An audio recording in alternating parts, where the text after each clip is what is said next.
Welcome back to Celebrity Radio. It's Alex Belfield, talking to some of the stars of Las Vegas. We're downtown at the Four Queens with Mike Hammer. How are you? I am good. I'm some of the stars.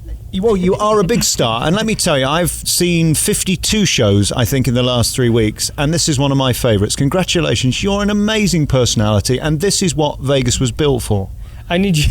I need your opinion for everyone now.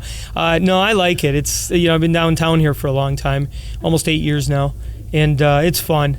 But my style's a little different, as you saw. I love it, though, because what it is, it harks back to a better time when we got people like Don Rickles, these big personalities who are willing to sort of play with the audience. But you have to have tremendous natural warmth, and you have that. You're incredibly likable. Congratulations. I guess it depends who you ask, right? No, it took me years to get that down, though, because I you might call it ribbing the audience, and I do a lot of that. But when I first started, it was, you'd get booed off stage sometimes, and it was tough. It was a tough thing to get. And when you're younger trying to do that style of humor, it just doesn't fly. You know what I love as well is there's so many people on this strip who come on and read a script and then go off at the end of it. I mean, you can't do that. There isn't 10 seconds of this show where you're not thinking on your feet. No, I'm improvising all the time. And you saw, like today, we had some strange things that happened. I'm trying to read someone's mind. She's telling me the word in the book, and so yeah, you have to roll with it. But I like that. That's, for me, it's more fun. Well, I guess if it's an ordinary audience with nobody in who's different, you're going to struggle. Yeah, I would imagine.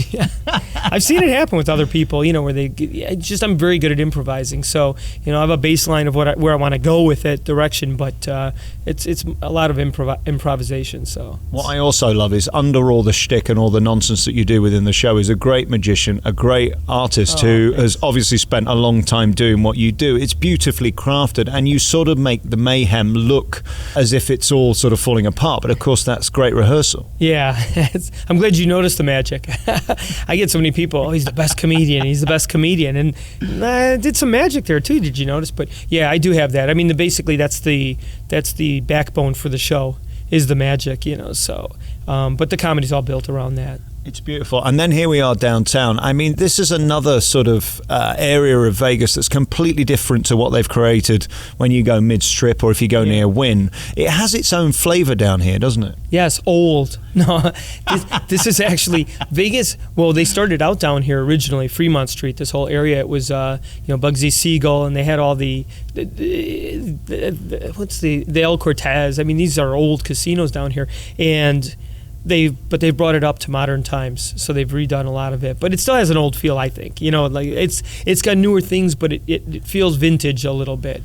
I like it. Sense. I mean, you're here at the Four Queens, which was what I used to call my four managers at the BBC when I was last there. Again, a big crowd today. It must be exciting to come out and know that you're going to entertain people who probably tomorrow are going to fly home all over the world. Yeah. It's a totally exceptional type of audience here in Vegas. Yeah, I do like that about it, though. We have people from everywhere, and that actually makes it more fun, but you do have to play them differently, especially when you improvise. I threw a few things out there, and they weren't getting it. Right. You got it. I heard you laughing, But, so, you just kind of just subtly keep giving it a shot and seeing what works. So how do you know that it's going to be funny when you're not working off script and you're hoping what your fun is going to work? Is it just years and years of doing it, and then if it doesn't work, quickly moving on? Yeah, well, with me, it's all based on timing, how you say it, and it took years to get that down. But yeah, I just have an idea in my head what I think will be funny.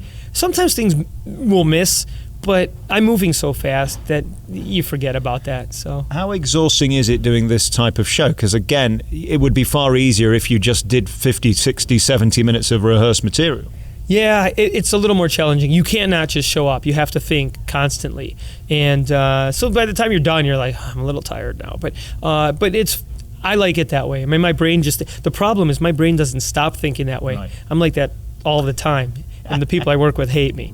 Like, they're like, shut up already, because I see everything. I'm on top of everything. So we saw that poster there of Don Rickles, who again was the backbone of Las Vegas when we go back to the heyday of Frank Sinatra and stuff like that. You love the legends. Yeah, I studied all that stuff. Don Rickles was my hero. He was just the best. And when I first met him, I've met him a few years ago. I met him backstage, and I kind of threw a couple lines out there, and he looks at his manager and he goes, "This kid's doing me."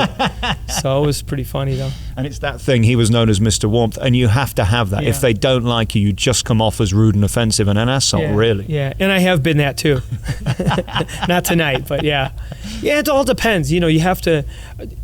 sometimes an audience won't get it, and you have to go a different direction completely.